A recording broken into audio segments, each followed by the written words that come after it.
Familiar Wilson's Media. Relationships are the story. You are made of meat, my friend, all the way down. The following podcast uses words like and also. If you're not into any of that shit, then now's your chance. 3, 2, 1. Run.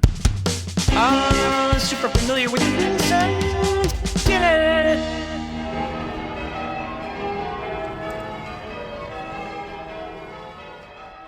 Welcome to Super Familiar with the Wilsons. I'm Amanda. And I'm Podcast Jesus, and this is the podcast about Marriage 2.0 with kids. And all the side quests. I forgot about Podcast Jesus. Oh, you never forget been about a while. Podcast Jesus. Podcast Jesus has come again. Oh. I recorded this morning with Chris McClellan for the Aging Gayfully podcast. And yesterday, I recorded with John Spence for Notes for an Awesome Life with John Spence, and now we're doing this one here. You are the best one. I've warmed up now. Okay, good. I'm glad. All right, good. Your Podcast Jesus. Let's go. Bless you, my child. We had your Christmas work party, your work Christmas party. One whatever. of the work Christmas. I have two every year. Oh, like a you. larger one and then a smaller one.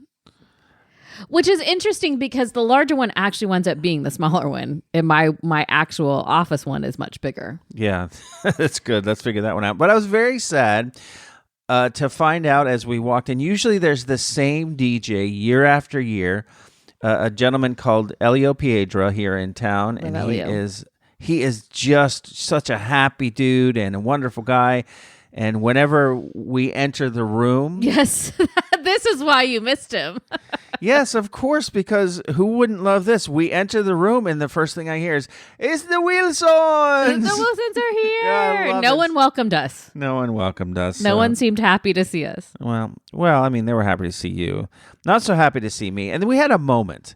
We had a moment at the work holiday. So, okay, here's the thing. Folks, and I've talked about this before, but it bears repeating. When you're at a work Christmas party, please don't emphasize the word work. Emphasize the word party. Okay.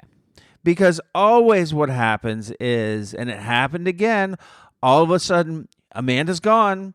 I go find her, and she's talking to like two or three other people, and they're talking about, well, we need to circle back to this, and we need to make sure this is circle back. This to is anything. on. I heard circle back, friend. Then that wasn't me. And we need to network about this, and Don't do it. Don't do it. Don't do it. I saw so many times different people pulling people aside and talking about work things. Okay. Not just you. And I will tell you, it made for a bit of an awkward moment because I came to find you. And you yelled at me publicly. And I didn't yell at you. I just said I'm very angry at you. You pointed at me. You said, "I'm really mad at you." Yes, but in a joking sort of way. I didn't. But somebody who works in my downline was standing there, and she got really concerned that you were really upset with me, and then I had to assure her that our marriage was fine. So, don't do that stuff in public, please. Well, I was kidding with you. You knew I was kidding. Yes, I knew you were kidding. Okay, so listen. Other people don't. We are the main characters. What can I say? Listen, you want me to yes and you're just talking through it. You got to let me now explain. The reason why is because this was the college-wide party, right? And my work is a center within the college. And my work party tends to be, we're all celebrating because we work together all the time. The college-wide party, I don't see these people. The person that I was, quote, circling back with, I haven't seen in maybe 14 or 15 months. And he was asking me to write a paper for this journal that he's editing. And so I think that this work party really is a networking time because it's bringing together people who don't see each other on a regular basis. I mean, I don't even work on campus anymore. So it was a time to, quote, circle back with the people. Then don't invite the spouses or do like You're welcome to not come. Well, no, what I'm saying is don't call it a party. And if you're going to invite the spouses, have a special room for them, like you do for the kids when you're doing something like with a movie playing, popcorn, full bar. Elio can be in that room. Okay. And because clearly you all need to network and call it your Christmas networking. Working off the clock, by the way. That's another thing. For the folks were there any folks there who weren't salaried? Sure there were. I don't know, actually. They better not have been talking to them about work things. They better not have been networking with them. Because none of the people I were talking to weren't salaried. Okay, well, at least that. But all I'm saying is that if it's billed as a holiday party, then have it be a holiday, which means no work, and then party, which means fun. Okay. Well, first of all, you got a bar. You got an open bar. I did, but I was driving, so what can I say? Okay. And then you had a space for you, which was the dance floor. Dance floor ain't no space for me, baby. I exist on the periphery. I had an interesting conversation with one of your colleagues who wants to start a podcast, and so that was fun and interesting. And Podcast then Jesus, spreading the gospel. Talked to another one of your colleagues who's from Miami, and that was fun. I enjoyed that. So those were enjoyable parts of it. The Amanda's off networking and doing work and all that, not so great. You want me to continue to build my brand so that you can retire and be a full-time podcasting house husband. So I got to be out there building my brand, publishing papers, securing networking opportunities. Building your brand. If we ever reach a point, that sounds so whatever that sounds like. We reach a point that in order to get to you, I need to first talk to your personal secretary or whatever. Then we got problems. Let me tell you who my personal secretary would be. Who? Winthrop. No, you'd have to go through him. No, he's your boss. What are you talking about? I know. You're his downline. All right, well, talking about you had to drive. So you drove because Muffy and Winthrop went to do another holiday thing in town, and we gave her my car. But last night we were going to go out and had a lovely time, and we went to drive and getting down the road and clunk, clunk, clunk. I have a massive flat tire. Shoot, I forgot we got to deal with that today. Yes, that's it. You start talking about it, I'm like, guess we should immediately after this go deal with the flat tire. I mean, it's not like this thing has been leaking air. Like this thing was sliced by something, and I am trying to assume goodwill and that it is not retribution for all of the complaining that you have done in the neighborhood. Are you saying that the HOA people slashed your tires? I think they might have. Or they just left construction debris out and it slashed my tire. Well, we know that happens. I'm going to take a picture of your flat tire and I'm going to put it on the community app. And oh, wait, the resident one or the WhatsApp with all the neighbors? Oh, no, I might do that as well, actually. No, I was talking about making a complaint to the community, say, hey, you've got all this construction shit about, and now you owe me for this tire. That's what I was saying. But no, I'll put it on the neighbor app just to... Raise your hand if you also have a flat tire. Just to be funny. Yeah. So the other thing that I did notice, you talked about the dance floor.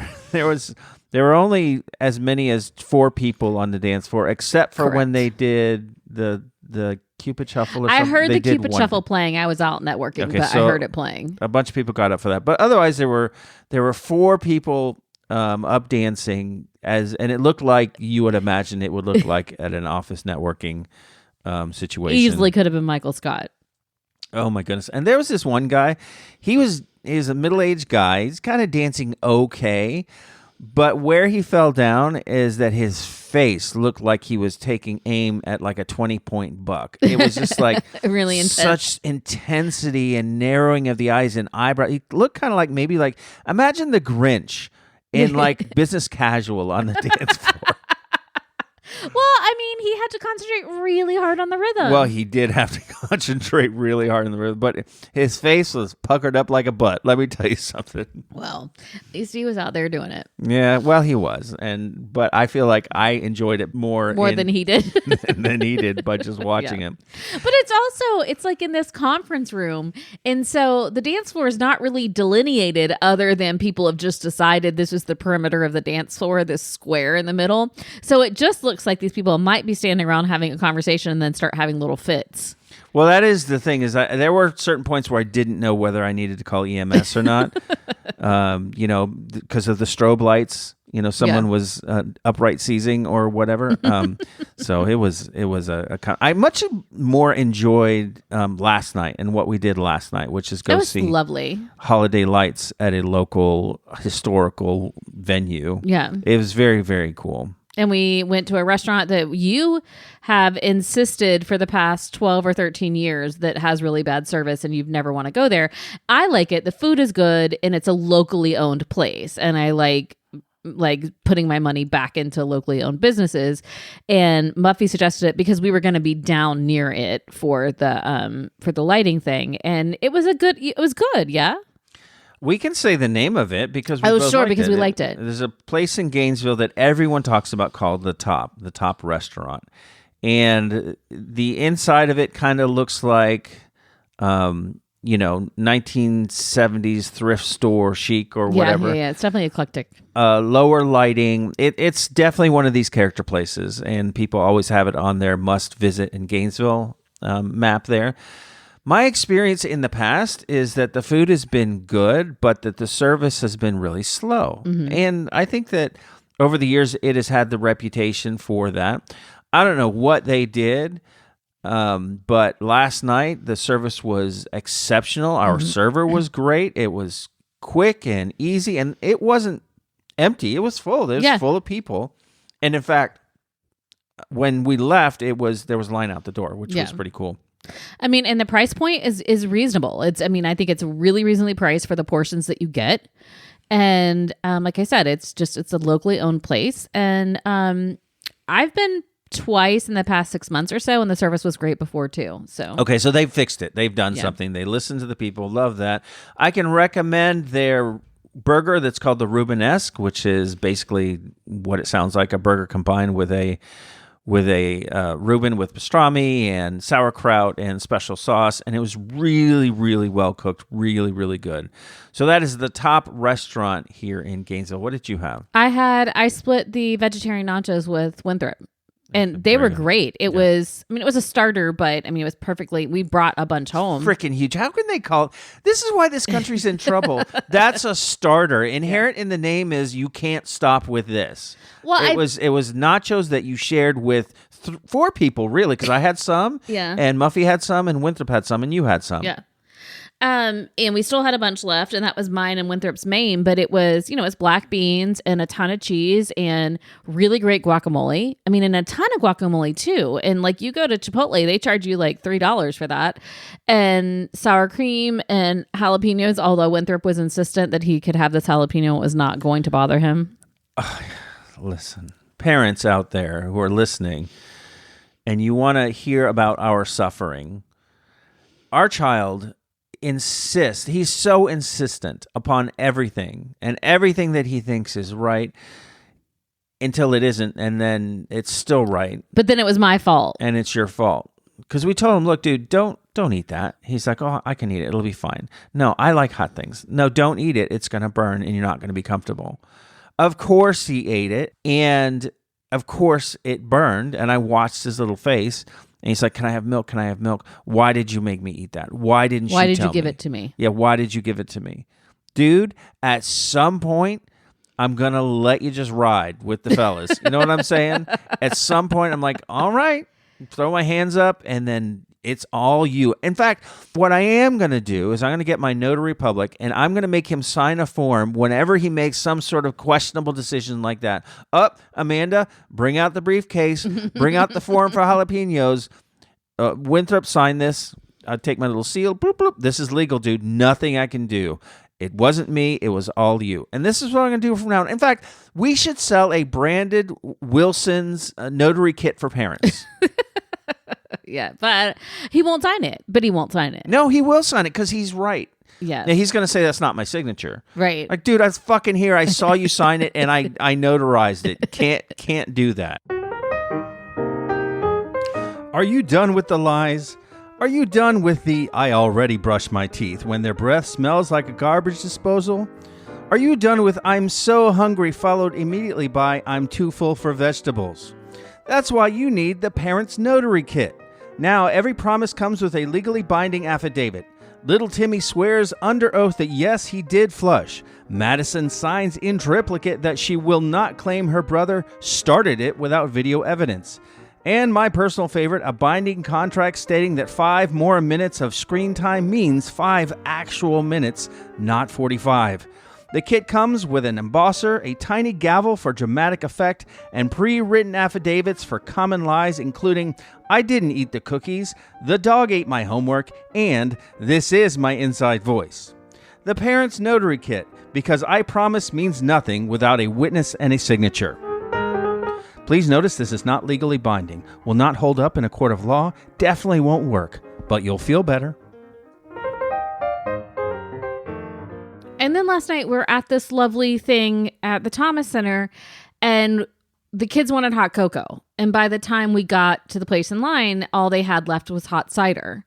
And they put whipped cream on the top of it for him, which I guess made him seem like, or feel like he could just take a big gulp of it, which he did, and it burnt his tongue. Did he spit it back out? Because I wasn't there when it happened. I just saw the aftermath. He did. Right. So the jalapeno happened, and then scalding hot cider. I forgot the word of it. He woke me up at 2:00 this morning to tell me his tongue hurt. Do you believe in karma? Well, is it karma for me for letting him do it? Because to his credit, I did say, do you want a jalapeno? I did ask him if he wanted one. Why did you do that? Because he likes spicy stuff, but I told him, oh my God. I said, do not eat it alone. Eat it on a chip with the cheese and the sour cream. And he insisted he could eat it by himself because he and Andrew both are our spicy kids. And Andrew's not a spicy kid. Winthrop's a spicy kid, but they both like spicy stuff. And you don't understand the difference? Spicy meaning like fighting me, aggressive. Got it. At Winthrop's birthday at the Mexican restaurant, they just sat there and ate all of the hot sauces together. Okay. Tried all of them. Well, So I assumed he'd be fine. So it was karma for me getting woken up at 2 a.m. telling me his tongue hurt. I think it's karma for him. The universe is trying to say, stop talking back to us. Okay, so instead of I'll wash your mouth out with soap, That's right. I will make you eat jalapenos. Be careful, little tongues, what you say. First of all, I have not heard that in a while. I taught preschool at my church when I was in college. And there was a little kid who in the 2-year-old class, which is absolutely developmentally appropriate because we went through it with Winthrop, would bite. Oh, sure. And we used to call them in Winthrop's class the baby sharks because they don't have language is in that they can express themselves very well. And so they go to biting. That's a thing. It's developmentally appropriate. It's fine. But his parents required us, and now I'm looking back on it going, that probably broke so many like laws or something, to keep an onion in the refrigerator. And anytime he bit a kid, we had to make him bite the onion. Listen, you remind me how unreasonable parents can be, and I'm one of those parents. When our kid bites, we just, I'm so sorry, blah, blah, blah, blah. When another kid bites our kid, we're looking for the death penalty. Yeah. I mean, parents just have any sense of reason ripped from them. And it's probably from the lack of sleep, I don't know, or just the struggles and stress of, I got to work. I cannot have my child be kicked out of this daycare. My child did something wrong, split second. Whose fault is it? Mm-hmm. Must be someone else's fault, not my fault. There was a lady last night. I was in the bathroom at the light thing, and she had a toddler. I mean, couldn't have been more than 2, who was losing her mind. I mean, the child was just yelling and screaming because she didn't want to be in the bathroom. And the mom was trying to explain to her, I'm not trying to make you go to the bathroom. I have to go to the bathroom. You have to be with me. The mom handled it so beautifully and spoke with such just even tones to by the end of it. And she said, I understand you want to do this by yourself. I understand you don't want me to hold you or touch you. It's my job to keep you safe. So if you can stand here with me. And like she started, now at first the child was just screaming and yelling, but because the mom's tone stayed even, the child was able to co-regulate and calm down. And by the end, the child was like, yeah, I got to go to the bathroom. And it was beautiful. And the mom said, if you can be, you're doing a great job. You're keeping yourself safe. I don't need to be holding you. And I wanted to walk out of the bathroom and tell her what a great job I thought she did. She doesn't know me. She doesn't know my background. She doesn't know that this is what I do for a job. She doesn't know that I write courses on how to do what she just did. So then I thought that's going to sound so patronizing. So I didn't do it, but I kind of wish I would have. I don't know. What do you think? Why didn't you? Because as I was walking out, she was walking into the stall, and I mean, she needed to use the bathroom. Whatever. I didn't have time to explain to her, and then I didn't want her to think that I was. I don't know. Is it weird? Should I have done it? Well, yeah. No, why not? Why not? I don't know. I just felt weird. Well, if you felt weird, then don't do it. That's a good rule of thumb. And maybe that was your women's intuition telling you that this woman, in her regular life is a serial killer, and you don't want to draw attention to yourself. I have learned through very, very, very difficult circumstances to rely on people's feminine intuition. Oh, I think it's a real thing. No, I do too. I think that you've been given that superpower because men, by and large, are suck. I mean, on the bed date, but men, by and I had large, coffee in my mouth. I almost did a spit take. Oh well. Get out of here. Anyway, what was I saying? Blakey. No, I think that the reality is that men have some men have certain physical advantages. Mm-hmm. I think your advantage is the ESP that you have. Yeah. I saw something the other day. I think Gavin Belson posted it, and I was just so appreciative of it. But it was a reel or something that said, it was a guy saying, I know that I am not a danger to women. I know that I would never do anything to hurt a woman, but she does not know that. And so I don't take offense at her giving me a broad pass when she walks past me and all of that stuff. Because I think there are some guys who get offended. Like, I'm not going to hurt you. And that in and of itself is threatening behavior. Well, and the get offended is such lack of not awareness. About you, friend. Yeah, no, not everything is about you. In fact, most things aren't about you. I'm just now reflecting on the fact that I was praising in my head this woman's parenting and talking about how I had this background in this and all this research. I don't do it with him. I try really hard, but me, perimenopause, and him, it's not a good mix. That's a bad threesome right there. It's the whole like do what I do, do what I say, not what I do. That is the unholy trinity. Yeah. Winthrop, Amanda, and Amanda's little perimenopause, little gray friend, grumpy Irish perimenopause woman. Oh, goodness. We're finding Gay Jeff sent a thing this morning, and I think that I should start doing it. I loved it very much. It says, as a feral perimenopausal woman, I'm going to start yelling not friendly when someone approaches. I got the idea from dog people. I hope it works. Yeah, but see, the thing is that with dog people, it's the owner that yells. You don't own me. I don't. Jesus, I know that's for certain. But you're saying that as we're out, someone comes towards you, and I look at them and say, not friendly. You'll lose a finger. Back away. Yes. It's not you, it's her. It's her. She's not been socialized correctly. I mean, it's gotten worse again. Have you noticed the difference when I started messing with the patch? Yeah. Have I noticed the difference? My stress level fucking through the roof, man. Come on. I can't control it. It's the worst. Is this just like, were women just supposed to be dead by now? Like, what? This is like women live longer than men. Historically, though, I mean, like the average age was like 45 or whatever. What I'm saying is that modern medicine is now accounting for this change and equipping us with the ability to deal with it. But for millennia, it wasn't a thing. And so women just all had died by now, and no one had thought to fix it. I have no frame of reference, nor do I even think I have the right to comment about I'm curious. This. All right. I do wonder this, people, though. Let me know. In general, when we ask questions like, did they do this 100 years ago, or was it like this or like that? The people 200, 300, 400 years ago were not ingesting the hormone-laden shit that we ingest every day within our proteins, which, by the way, we got to wrap this up. I'm hungry. We got to go eat. Our proteins and all the stuff that they spray on the vegetables that I sparingly eat. A whole new game now. Yeah, that's true. Whole new game. We don't know. Welcome to the Wilsons. We don't know. God, for most things, we don't know. Jeff did send us an email last week, but we had already recorded with Gavin. I do want to hit you with a couple of the highlights from this letter from Jeff here that I've just lost. Okay, there it is. So he did talk about how his car it went kaput. And I'm sorry, Jeff. Yeah, no, and I mean, I almost don't want to read this bit, not because of you, Jeff, but because we're probably going to have to deal with our car in a few minutes here. But, man, he had to pay a shit ton of money to have this dealt with. But the wonderful thing about it is that at the end of this whole experience, he had a bunch of gays who took him out for hours of day drinking to finish out the day. Yeah. I love that you have a gaggle of gays. Yeah. Coterie is what he says. Oh, okay, good. I didn't say that because I don't know if our audience understands the word coterie. Well, thank you for assuming that they don't. Yeah. I mean, there you so go. Josh basically just said that you were all dumb, but actually I don't know what it means, so it's okay. Okay, very good. A group gaggle. A gaggle. There you gaggle of gays. Sorry for calling you out. He says this, though, because you talked about your pillow and the new pillow, and I do want a new pillow update. He says, Amanda, I totally do the same thing when choosing pillows.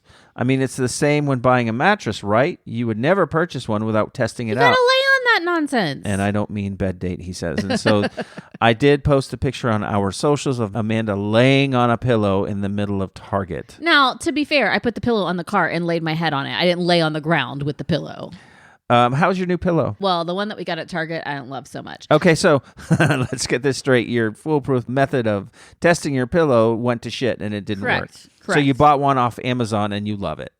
So I follow this influencer who is a labor and delivery nurse, but also very much like, hey, Christians, you're not doing what Jesus actually said to do, which I love. And she did a promotion, paid promotion. Nobody blames them because this is how they make their money with this pillow. It was called Pillow Haven.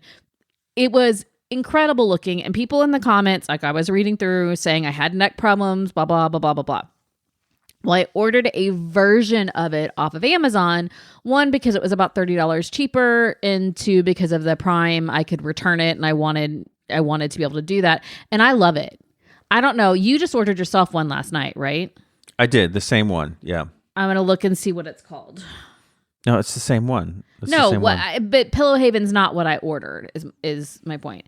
So the one that we ordered off Amazon that we can speak to is the Osteo, O-S-T-E-O, cervical pillow for neck pain relief. Hollow design, odorless memory foam pillows with cooling case. Adjustable orthopedic bed pillow for sleeping, support for side and back sleepers. And that's the thing is I'm a side sleeper. And if you don't have adequate support on the side that you're sleeping on, you're going to pull the muscles on the opposite side of your neck. And that can cause a lot of pain and headaches when you wake up. So I am a weekend and very, very pleased. That was going to be my recommendation. If I'd have known that what you had me order for me was also something for my cervix, which I don't have one of those, then I definitely would have gotten a different pillow. Jeff goes on, although I wonder, does that mean that we can use it during the bed date? I mean, you use pillows anyway. Yeah, well, there you go. Very germane to what Jeff says next. He says, I would like to offer my condolences to Muffy as her friend Blukey explains to her the contents of last week's conversation about yoga pants and your future hot to mate sweatshirt. I don't know that they discuss these things. No, Blukey tells Muffy when she listens and that she loves it and that your parents are talking about sex again. She does tell her that. Although I was so happy when Blukey got her end of year wrap up, we made her top 5 podcast. We were like number 3. Oh, there you go. She also says, I can fully picture Muffy with her head in her hands rocking back and forth. Yep. No, she's not happy about it. Yeah.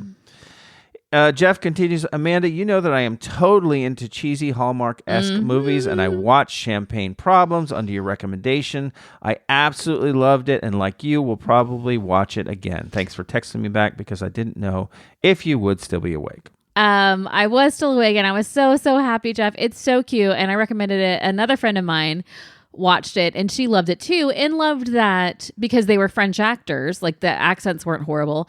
And when the dad and the son were speaking to each other, they spoke in France. They spoke in French. And so they would English subtitle it, but they didn't, dumb it down. And I appreciated that. The movie classic, destined to be on top 100 of all of the movie films, Champagne Problems. Jeff says, time for me to close because I'm off to the ripcord for Sunday Fun Day. My goal is to flirt with at least one person, and maybe I can find that elusive sugar daddy. Oh, well, I don't know how last Sunday went. We didn't get an update, so I'm thinking maybe not. But today is also Sunday again. So good luck, Jeff. Good luck, Jeff.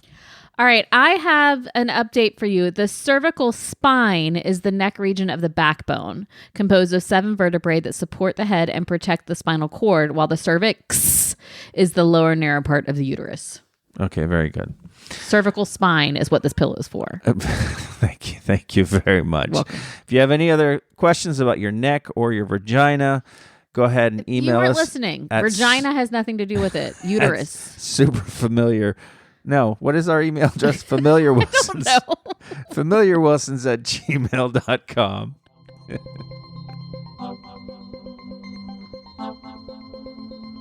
All right, Amanda, that's all there is. There is no more. What do you think? I enjoyed it. We were back to recording on Sunday mornings now. We were doing Monday nights, and Josh informed me that I sounded really drunk a couple episodes ago. I wasn't. I was just very, very tired and slurring. So it's better to be in the morning. I realized that we talked about recommendations and how I was recommending this pillow, but I also want to recommend that if you are a Gainesville listener, because this episode we won't have a new episode before this happens. If you're a Gainesville listener and you're around next Sunday night, you should come hang out with us at the Bull for the Groove Before Christmas. The Groove Before Christmas is a Christmas cover night or holiday music cover night that I started with the now owner of the Bull, Jacob, ages ago. And a long time. And I haven't been involved with it for quite a while, but they keep doing it every year. And my claim to fame on that is I came up with the name, The Groove Before Christmas. There you go. So join us at the Bull downtown Sunday the 14th, I believe it is. And 5 it to is 9 p.m. 5 to 9 p.m. You don't know where that is? Just look up the Bull downtown Gainesville, and there you go. I mean, downtown Gainesville, not a big place. No, just wander around until you hear the Christmas music. It'll be fine. Follow the music, yeah. Okay, Amanda, that's all I got. We got folks without whom we would not be able to produce this fun little podcast. We'd like to thank Antonio and Matt, Leo and Danny Buckets, Chicken Tom, Josh Scar, Ryan Baker, Monique from Germany, Joey, Justin, Refine, Gay, Jeff, Mark and Rachel, and of course Dan and Gavin. Thank you all for all that you do. Although, reach out to us, please. We name check you every single freaking episode. There's Leo, like 3 of those people we hear from. 4. Leo writes in occasionally, which I appreciate. And Antonio and Josh Scar are responsive on WhatsApp about episodes. And then Jeff every week. Dan Belson will occasionally send something as well. So there you go. Gavin and I just talk about dogs. It's fine. Very good. All right, so folks, until next week, you all enjoy this holiday season. Go be kind. Bye. Bye.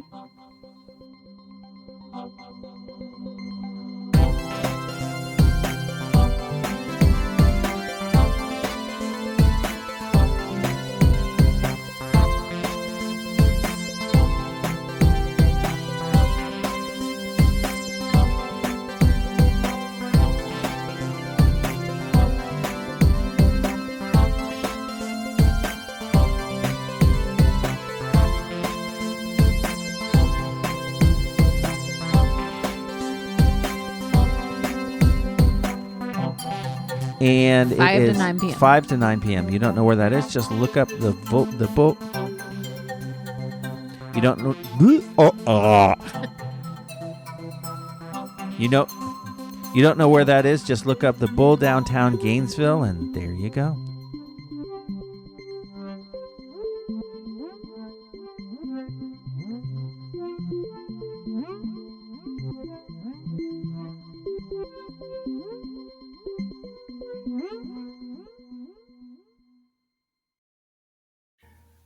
In a world where knowledge is king, 2 men will strive to... Oh, sorry about that. We're 100 Things We Learned from Film, the podcast that takes a different subject movie each week and tries to learn 100 things. Hence the funny title. I'm Mark. And I'm John, and my favourite thing I've learned so far is that chickens have pea crystals. What's yours? Quite. Do you know the mosquito in the original Jurassic Park is the only type of mosquito that doesn't actually suck blood? So in this case, no blood, no dinosaurs, no film. So that's us, 100 Things We've Learned from Film. Check us out wherever you get your podcasts every Monday.